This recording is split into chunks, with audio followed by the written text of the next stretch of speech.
हाय दोस्तों, मैं हूँ अमृता। सीरीज के आखिरी पार्ट में हमें पता चला था कि कैसे 600 से ज्यादा लोग एक स्पेसशिप में 100 सालों के लिए अटके हुए हैं।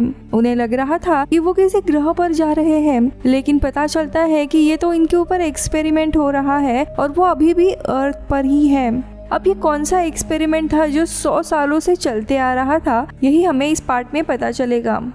अब यहाँ पे डायरेक्टर वॉरेन को स्पेसशिप में जो भी कुछ हुआ उसके बारे में पता चल जाता है। इसके बाद वो जाकर हैरिस को चेतावनी देकर कहती है, इसके बाद तुम मुझसे कोई भी चीज छुपाओगे नहीं। और हैरिस उसे सारी सच्चाई बता देता है कि कैसे स्ट्रोक ने ही लॉरलाई को मारा है और हमने उसे पकड़ लिया है। लेकिन फिर भी वॉरेन को हैरिस पर भरोसा नहीं होता, इसीलिए वो समैंथा क्रूगर नाम के एक कंसल्टेंट को प्रोजेक्ट पर नजर रखने के लिए भेजते हैं। इधर सीन अब एक अनजान आदमी पर शिफ्ट होता है जो कि स्पेसशिप के कोबाल्ट जनरेटर पर एक बॉम्ब लगाता है, जिसके धमाके के कारण लैब को काफी नुकसान होता है। हैरिस और क्रूगर दोनों तुरंत लैब में आते हैं, पर इस धमाके में किसी की भी जान नहीं गई थी। वही स्पेसशिप के अंदर कैप्टन विलियम कुछ लोगों के साथ धमाके वाली जगह पर आते हैं, जहाँ पे उन्हें दीवार पर नो फ्यूचर लिखा मिलता है, जो देखकर वो समझ जाते हैं कि ये धमाका किसी ने जानबूझकर किया है। पर कैप्टन विलियम स्पेसशिप के दूसरे लोगों को सच्चाई बताने की जगह झूठ कहते हैं। ये धमाका मीथेन गैस के लीक के कारण हुआ है।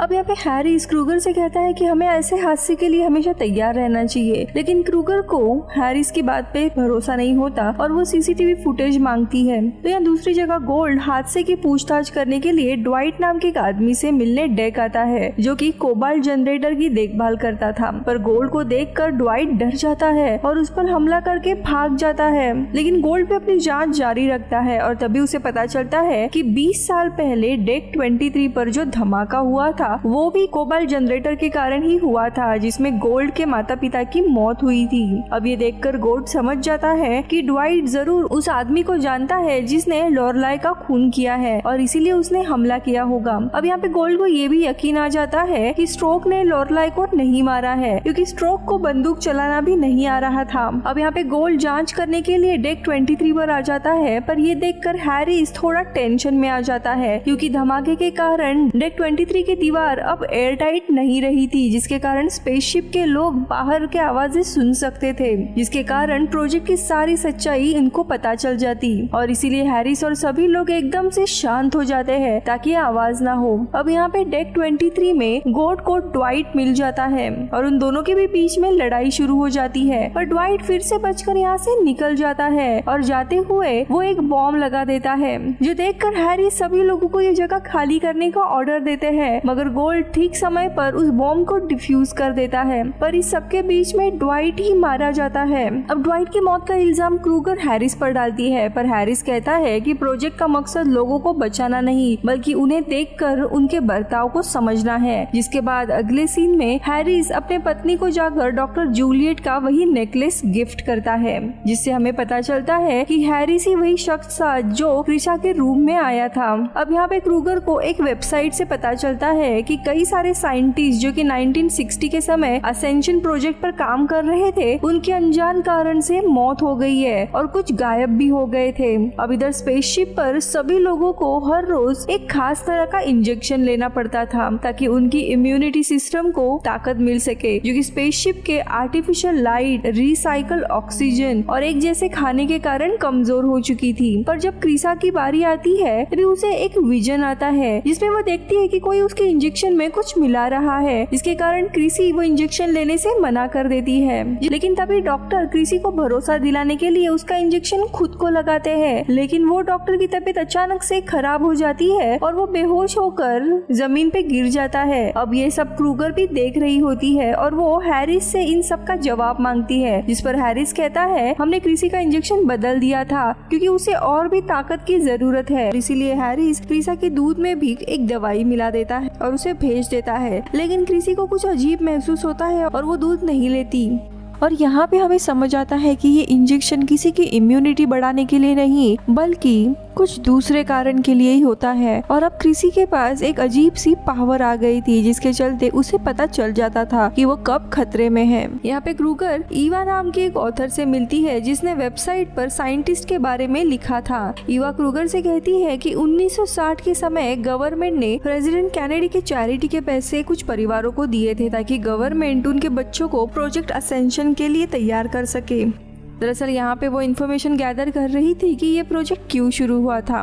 वीडियो में आगे बढ़ने से पहले दोस्तों, आप हॉलीवुड एक्सप्लेन इन हिंदी यानी इस चैनल को सपोर्ट कर सकते हो मेंबरशिप ज्वाइन करके जस्ट फॉर 29 रुपीज में, या फिर वीडियो को सुपर थैंक्स भी दे सकते हो। Thank you so much. अब कहानी देखते हैं। तो वहीं दूसरी जगह पे स्पेसशिप में एक अनजान आदमी क्रिसी को जबरदस्ती इंजेक्शन लगाने की कोशिश करता है, मगर क्रिसी किसी तरह से उस आदमी को घायल करके वहां से बचकर भाग जाती है। पर इस सब में उस आदमी का थोड़ा सा खून क्रिसी पर लग जाता है। तो यहाँ पे गोल्ड को क्रिसी नजर आती है जो उसे डॉक्टर जूलियट के पास लेकर जाता है, जहाँ पे गोल्ड क्रिसी को इंजेक्शन लेने के लिए समझाता है और तभी जाकर फाइनली क्रिसी मान जाती है। जिसके बाद डॉक्टर जूलियट के पति डॉक्टर रॉबर्ट क्रिसी को इंजेक्शन लगाने के लिए आते हैं, लेकिन तभी क्रिसी डॉक्टर रॉबर्ट को उसे आ रहे विजन्स के बारे में बताती है और कहती है कि मुझे काफी अलग अलग विजन्स आते हैं।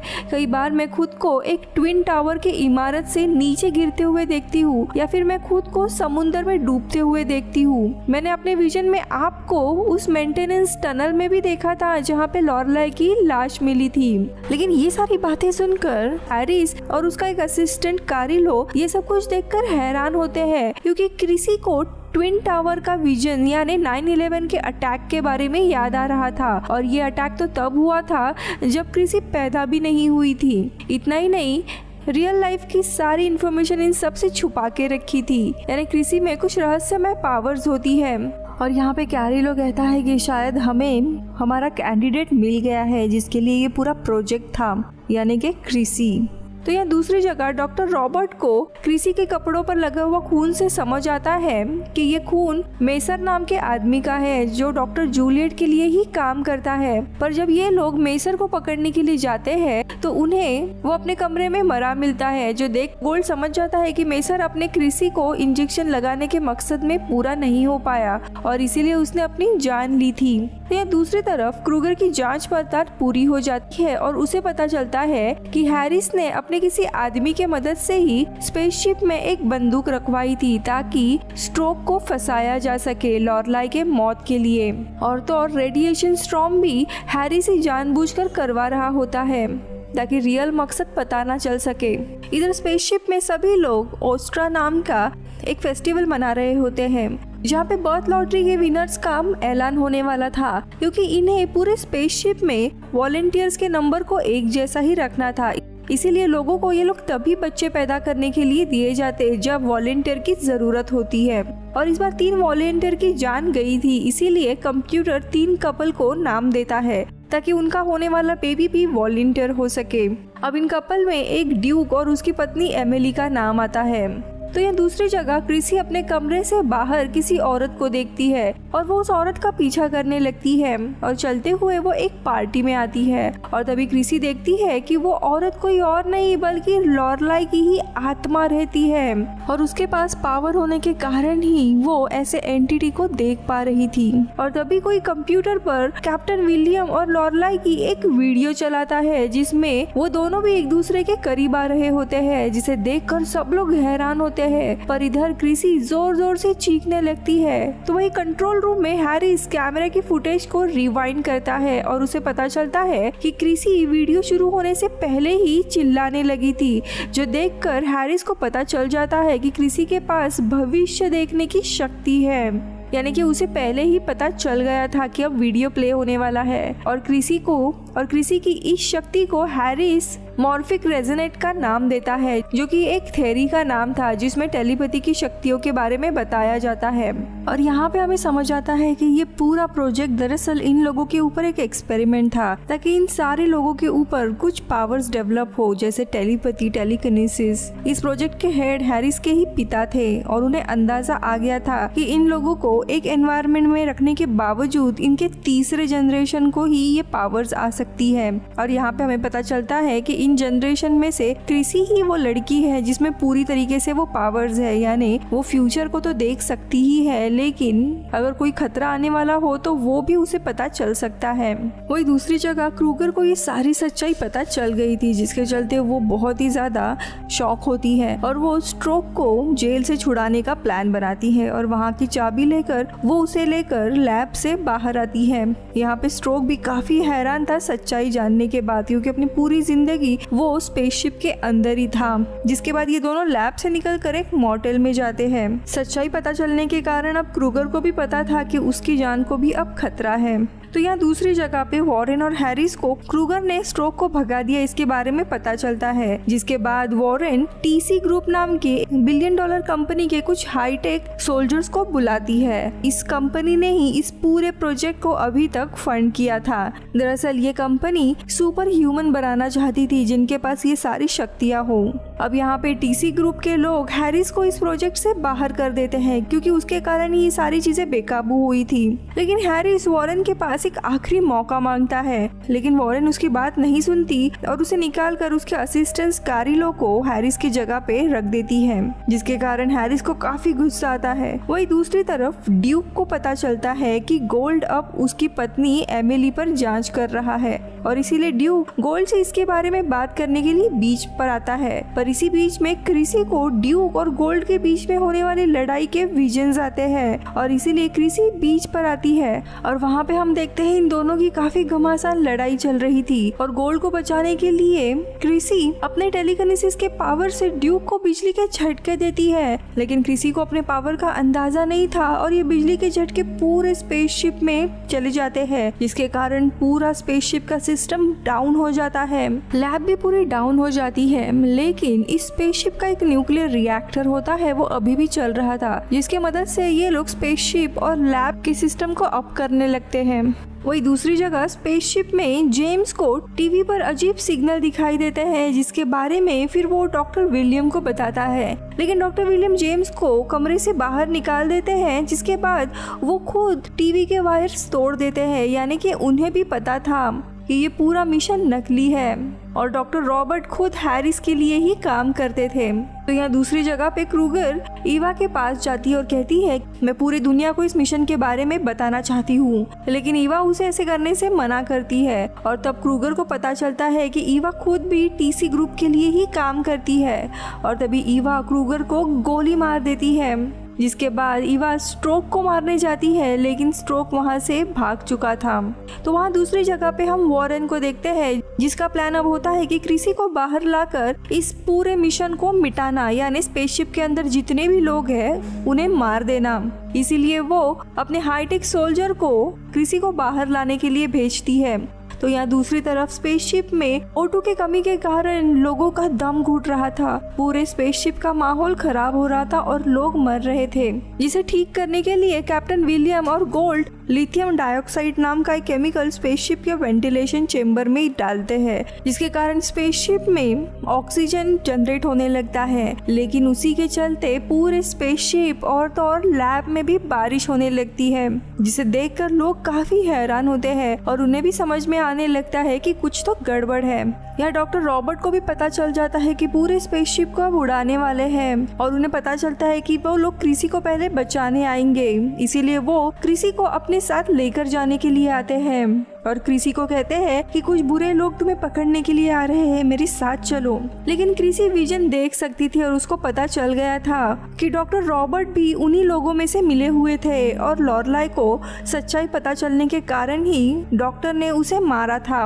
और तभी क्रिसी पीछे मुड़कर उन्हें कन्फ्रंट करती है कि आपने ही लॉरलाई को मारा है, आप भी बुरे हो। लेकिन तभी वहाँ पे वॉरेन ने भेजा हुआ आदमी आता है क्रिसी को पकड़ने के लिए और वो क्रिसी को लेकर जाने लगते हैं। वही दूसरी तरफ लॉरलाई की आत्मा आकर गोल्ड को क्रिसी के पास जाने के लिए कहती है और यहाँ पे हमें पता चलता है कि गोल्ड के पास भी वही मॉर्फिक रेजोनेट यानी टेलीपैथी की शक्तियाँ होती है, जिसके कारण वो लॉरलाई की आत्मा को देख सकता था, यानी उसमें भी एक सुपर पावर थी।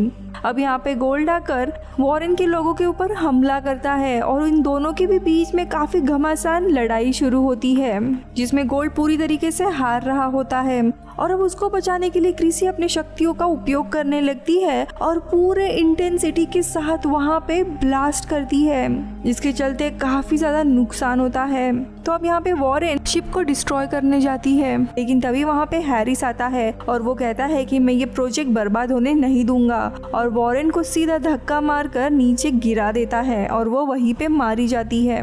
वही लड़ाई के दरमियान हम देखते हैं गोल्ड हार रहा था, जिसके चलते क्रिसी अपने पावर का इस्तेमाल करने लगती है और बहुत ही बड़ा एक ब्लास्ट रिलीज करती है, जिसके चलते सारी चीजें तबाह होने लगती है। अब थोड़े समय के बाद सब कुछ शांत हो जाता है और हम देखते हैं गोल्ड और वो आदमी दोनों भी वहाँ से गायब हो चुके हैं, और सीरीज के अंत में हम गोल्ड को किसी एक अनजान प्लैनेट पर पाते हैं और यहीं पर ये सीरीज खत्म होती है। तो दोस्तों हमें यहाँ पे पता चल गया था कि इन सारे लोगों को इस स्पेसशिप के अंदर रखने का मेन रीजन यही था कि इनके ऊपर अलग अलग एक्सपेरिमेंट करके इन्हें पर्टिकुलर खाना और एक तरह का इंजेक्शन देकर कुछ सुपर पावर डेवलप की जाए। ये पूरा प्लान हैरिस के पिता का था, और अब यहाँ पे लॉरलाई को सच्चाई पता चल गई थी और इसी के चलते डॉक्टर रॉबर्ट ने उसे मार दिया था, और उसके मौत के कारण ही ये सारी चीजें बाहर आने लगी थी। तो वही क्रिसी दरअसल लॉरलाई की ही बहन होती है और उसे विजन्स आने लगते हैं और उसे पता चल जाता है मर्डरर कौन है। अब वही अंत में हम देखते हैं कि गोल्ड कहीं एक दूसरे प्लैनेट पर ही टेलीपोर्ट हो गया था। उसका कारण ये है कि जब क्रिसी ने अपने पूरे इंटेंसिटी के साथ अपने पावर रिलीज कर दिए थे, तब यहाँ पे दूसरी दुनिया का एक वर्म होल बन गया था, जिसके चलते गोल्ड कहीं और ही टेलीपोर्ट हो गया था, जैसे स्ट्रेंजर थिंग में 11 के साथ हुआ था। और यहीं पे ये सीरीज खत्म होती है। स्पेसशिप में रहने वाले लोगों का आगे क्या होता है ये हमें बताया नहीं गया है। आई होप आपने एंजॉय की होगी। इफ यस सो प्लीज एक लाइक दे दीजिए। Bye bye.